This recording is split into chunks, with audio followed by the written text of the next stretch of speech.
सुप्रभात महजगेंद्राणा। आज हम हृदय पर ध्यान इस आध्यात्मिक विषय पर चर्चा करेंगे।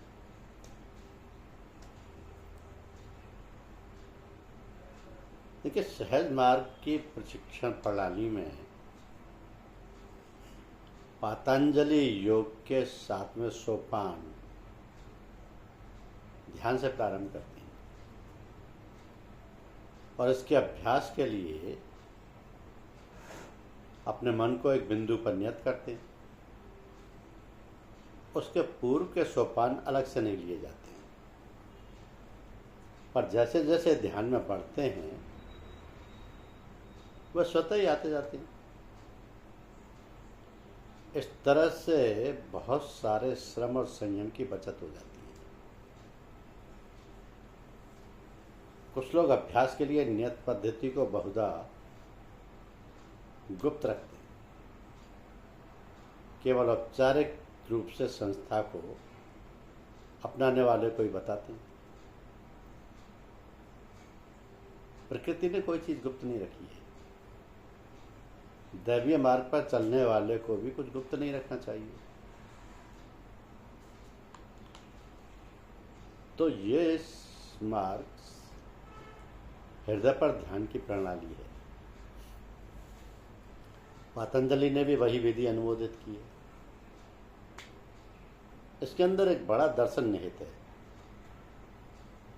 हम सदैव अपने को सांसारिक चीजों में व्यस्त पाते हैं। यदि हमारे पास कोई कार्य नहीं है तो हमारे खाली घड़ियों में हमारे विचारों को मानो पंख लग जाते हैं। हम सदा ही उथल पुथल में और अव्यवस्थित से रहते हैं। तो हमारा व्यक्तिगत मन इस प्रकार की एक विशेष क्रियाशीलता का आदी हो गया है और इस प्रकार हमने हर चीज को उल्टा पुल्टा कर दिया है। हमारे बुरे कर्मों में हमारे विचारों और कार्यों का बड़ा योगदान होता है। जब हम विभिन्न प्रकार की भावनाओं और विचारों के संपर्क में रहते हैं तो वो हमारी भाव प्रवण अनुभूतियों और इंद्रियों पर छाप छोड़ देती हैं। सभी इंद्रियां विकृत हो जाती हैं और गलत मार्ग अपना लेती हैं। तो इस प्रकार के छाप इंद्रियों को चट्टान की भांति ठोस बनाते हैं, जिनमें कोई बोध नहीं होता। तो निश्चय ही आत्मा इससे अप्रभावित रहता है, परंतु हम ऐसे अवरोध और आवरण उत्पन्न कर लेते हैं कि ये ककून बोलते हैं रेशम के कीड़े, ये ककून की भांति उनसे ढका या लिपटा ही रहता है। हम आत्मा में झांक भी नहीं सकते। इसके साक्षात की तो बात ही छोड़ दीजिए। अपने दूषित विचारों और कार्यों से हम अपनी विवेक शक्ति और सत्य परख की क्षमता भ्रष्ट कर देते हैं। जिन लोगों में इस प्रकार की ठोसता घर कर लेती है वे राजयोग की दीक्षा नहीं लेना चाहते, इसलिए हम जो कुछ कहते हैं लोग अनसुना कर देते हैं। हठयोग का कितना भी अभ्यास वास्तविक साक्षात्कार नहीं करा सकता, क्योंकि आज्ञा चक्र के बाद यह असफल हो जाता है और उसके बाद भी बहुत सी अवस्थाएं पार करने को रह जाती हैं। इसलिए राजयोग ही एकमात्र वो साधन है जो अंत तक ले जा सकता है। तो केंद्र तक पहुंचने का कोई अन्य उपाय नहीं है। हमारे अंदर वही केंद्रीय शक्ति है, यद्यपि वह हमारे गलत कर्मों से प्रभावित हो गई है। ध्यान में हम उसी भक्त शक्ति से कार्य लेते हैं तो हम इस प्रकार की प्रकृति की शक्ति से ही स्वाभाविक रूप से आगे बढ़ते हैं। जब हम ध्यान करते हैं तो हमारे अंदर निहित केंद्रीय शक्ति कार्यरत रहती है। यह अपनी शक्ति से घिरे हुए घने बादलों को अधिकांशतः सुधार कर तितर बितर कर देती है। इसे शब्दों द्वारा व्यक्त नहीं किया जा सकता। केवल एक अभ्यासी ही इसका अनुभव कर सकता है। केवल एक अभ्यासी इसका अनुभव कर सकता है। इसका ज्ञान व्यावहारिक रूप से प्राप्त किया जा सकता है। आप शीघ्र ही अपने को शाश्वत शांति और प्रसन्नता में तैरते हुए पाएंगे। यहाँ सब कुछ समाप्त हो जाता है। संसार के प्रति कोई लगाव नहीं रह जाता। मन अनुशासित हो जाता है, स्वतः ही नियंत्रित हो जाता है, इंद्रियां बस में होने लगती हैं और उन पर आपका स्वामित्व हो जाता है। अपने पर अधिकार कर लेने का मतलब प्रकृति पर अधिकार कर लेना है। जब मार्ग साफ हो जाता है तो आप प्रकृति का अपने या प्रकृति का कार्य अपने क्षेत्र और सीमा में पाते, बल्कि आप स्वयं ही करने लगते हैं। तो अभ्यासी को हृदय पर ध्यान करने की सलाह दी जाती है। उसे हृदय में ईश्वरीय प्रकाश की विद्यमानता पर ध्यान करने को कहा जाता है, परंतु उसे निर्देश दे दिया जाता है कि वह प्रकाश को किसी विशेष रूप या आकृति में, जैसे बिजली का बल्ब या मोमबत्ती आदि में देखने की चेष्टा न करे,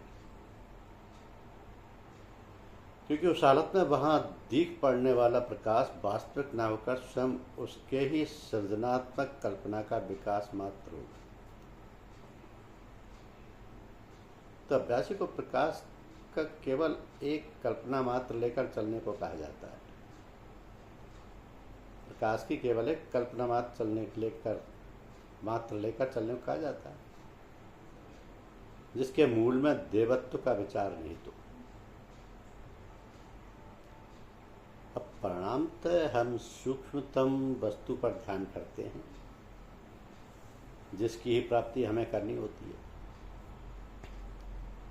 हृदय पर ध्यान करने की पद्धति ये है कि इसमें ईश्वरीय प्रकाश के बारे में सोचा जाए।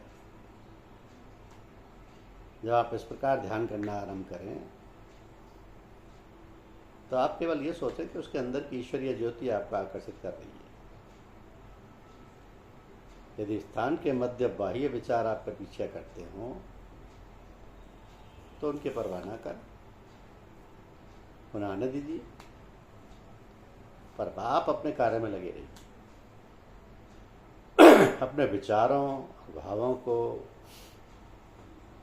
अनाहूत अतिथि की भांति समझिए। इस पर भी यदि वे आए तो ऐसा मानिए कि वे मालिक के ही हैं, आपके नहीं। तो इस प्रकार का ध्यान अत्यंत प्रभावशाली होता है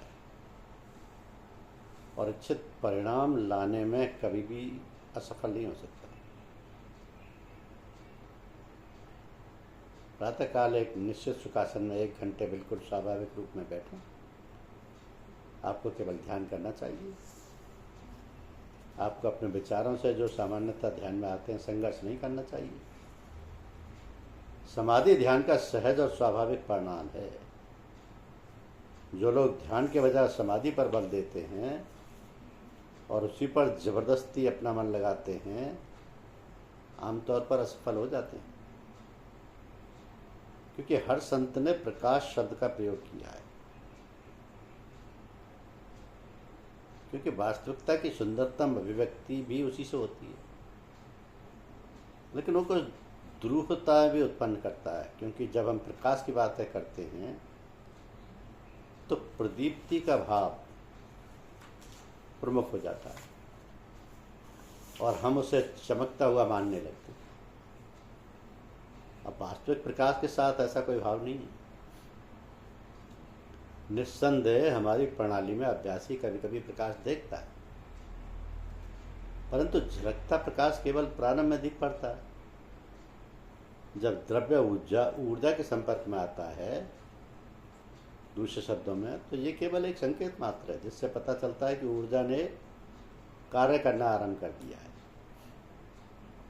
अब वास्तविक प्रकाश भोर के रंग का होता है अथवा रंगहीनता का एक हल्का परिवर्तन जैसा होता है। यद्यपि प्रकाश उस वस्तु का बिल्कुल सही अनुवाद नहीं है, क्योंकि प्रकाश में उस वस्तु की अपेक्षा कहीं अधिक गुरुता है। फिर भी उसे केवल समझने के लिए ऐसे व्यक्त किया गया। यदि अभ्यासी अपने को क्रम से हल्का महसूस करे तो समझना चाहिए कि वह प्रगति कर रहा है। क्योंकि वो उस अवस्था में प्रवेश कर रहा है जिसमें ईश्वर स्थित रहता है। हल्केपन का मतलब स्वयं अपने ही विचारों के भार की अनुपस्थिति है। अतः वास्तविक प्रकाश का अर्थ वास्तविक तत्व अथवा अधिक ठीक ढंग से कहा जाए तो तत्वहीन तत्व है। तो अभ्यासी की अपनी इच्छा और पूर्वाग्रहों से प्रभावित सभी कृत्रिम और त्रुटिपूर्ण बल प्रयोग हानिकर सिद्ध होते हैं, बहुत असाध्य हो जाते हैं। इसलिए प्रकाश का देखना यदि कृत्रिमता से निर्मित नहीं करना चाहिए, वरना इस पर बल देना चाहिए। प्रकाश का देखना आदि कृत्रिमता से निर्मित नहीं करना चाहिए। जब कभी ये पैदा होते हैं तो उन्हें देख भर ले, उनके साथ कोई व्यक्तिगत राग नहीं होना चाहिए। व्यक्तिगत राग की एकमात्र वस्तु अंतिम ध्येय यानी साक्षात्कार होना चाहिए, जिसे सदैव दृष्टि में दृढ़तापूर्वक रखना चाहिए और इसी को किसी भी निरर्थक और अपने विकराव के विरुद्ध सबसे विश्वसनीय आश्वासन होना चाहिए। हानिकर त्रुटिपूर्ण विचार का एक उदाहरण ये है कि राजयोग का अधिकांश अभ्यासी ध्यान के अभ्यास के हर सत्र में बेचैनी से चेतना के केंद्रीकरण की प्रतीक्षा पर बल देते हैं। यौगिक साधना के इतिहास में इस विचारधारा ने भारत तथा अन्य देशों में गजब ढा दिया है। सन्यासी का कड़ा जीवन, तपस्या और शारीरिक कष्ट देने की पद्धति, जिनका प्रयोग सामान्यतः मन को नियंत्रण में रखने के लिए किया जाता है, उसको कुप्रवृत्तियों से मुक्त नहीं कर पाते, बल्कि दूसरी तरफ वे बुराई को अंदर दबा देते हैं, जिसका विस्फोट कभी भी संयोगवश नियंत्रण ढीला होने पर हो सकता है। तो समस्या का वास्तविक समाधान मन को दमन शमन अथवा कष्ट देकर अस्वाभाविक तौर से नियंत्रित करने में नहीं, अपितु क्रमिक ढलाई में है, जो उसको कुप्रवृत्तियों से मुक्ति दिला सके। इसलिए इस तथा अन्य सभी मामलों में एक सच्चे विद्यार्थी की प्रवृत्ति अपनाने, हर चीज को समझने और प्राकृतिक रूप के कार्य करने तथा विकसित होने का अवसर प्रदान करने से अतिशीघ्र प्रगति होती है। सामान्यतः हृदय पर उस बिंदु पर ध्यान करने का विचार करना चाहिए जहां पर आप उसकी धड़कन महसूस करते हैं। दूसरे बिंदुओं जैसे नासिकाग्र या भ्रूमध्य आदि पर भी ध्यान किया जा सकता है, पर हृदय पर ध्यान सबसे सरल और अत्यधिक लाभप्रद होता है। हृदय पर ध्यान करने में एक बड़ा दर्शन निहित है। हृदय रक्त संचार का पंप केंद्र है। ये शरीर के हर हिस्से और छोटे से छोटे कोश को शुद्ध रक्त भेजता है। अब हमने हृदय को ध्यान के लिए केंद्र बना लिया है। जो हमारी शारीरिक प्रणाली में रक्त प्रवाहित होता है, वो इससे प्रभावित होता है। अपने विचारों और कार्यों के कारण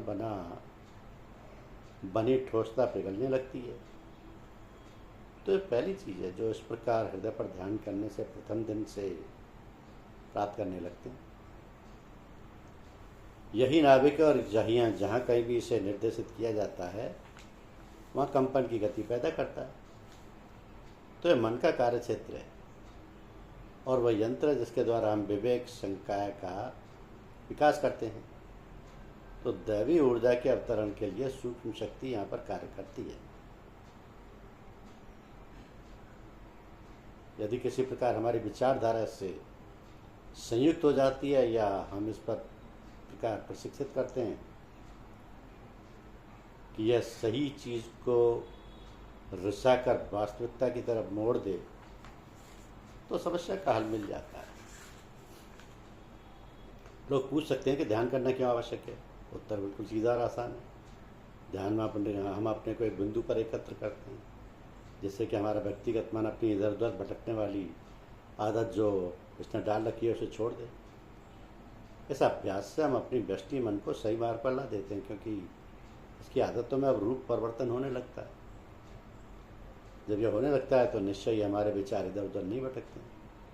हृदय एकमात्र ऐसा बिंदु है जिस पर हमें जड़ चेतन की जोड़ने वाली कड़ी की स्पष्ट अनुभूति होती है। तो यही कारण है कि हृदय पर ध्यान बहुत लाभदायक है। इसके अतिरिक्त हृदय मन का कार्य क्षेत्र है। मन तो सदैव वैसा ही रहता है जैसा यह है। तो हृदय को ही मन के कार्य क्षेत्र के रूप में व्यवस्थित करना, इसलिए ध्यान के लिए सबसे उपयुक्त बिंदु वही हो सकता है जहाँ से धारा बहती हो, ऊपर या नीचे की ओर। तो ये हृदय के अतिरिक्त और कुछ नहीं हो सकता। त्रिकुटी यानी भूमध्य को भी इस प्रयोजन के लिए ले सकते हैं, परंतु वो सामान्य मनुष्यों के लिए आसान नहीं, क्योंकि वो अभ्यास से बहुत अधिक श्रम की अपेक्षा करता है। और यदि अभ्यासी उचित ढंग से ध्यान का अभ्यास नहीं करता है तो बाद में उससे बहुत सी जटिलताओं के पैदा होने की संभावना रहती है।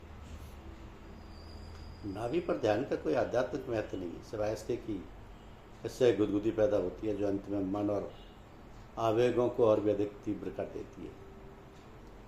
तो अभ्यासी में एक निश्चित स्तर तक श्रद्धा विकसित हो जाने पर हम लोग सामान्य तौर पर प्रतीप्यमान रूप से मनुष्य रूप पर ध्यान करने पर बल देते हैं। इसे आध्यात्मिक प्रगति के लिए आत्मघाती नहीं बताया जा सकता। प्रतिबंध ये है कि जिस व्यक्ति का ध्यान किया जाए वह विशेष क्षमता का हो और आध्यात्मिक प्रशंसा के लिए द्रव्यहीन परम बिंदु से आया हो, अथवा सर्वोत्कृष्ट स्वप्रयास से इस कार्य के लिए आवश्यक आध्यात्मिक विकास का स्तर प्राप्त कर चुका हो, जो गुरुदेव के रूप में होना चाहिए। तो गुरुदेव सब समर्थों तो ध्यान की प्रणाली आसान हो जाती है। धन्यवाद।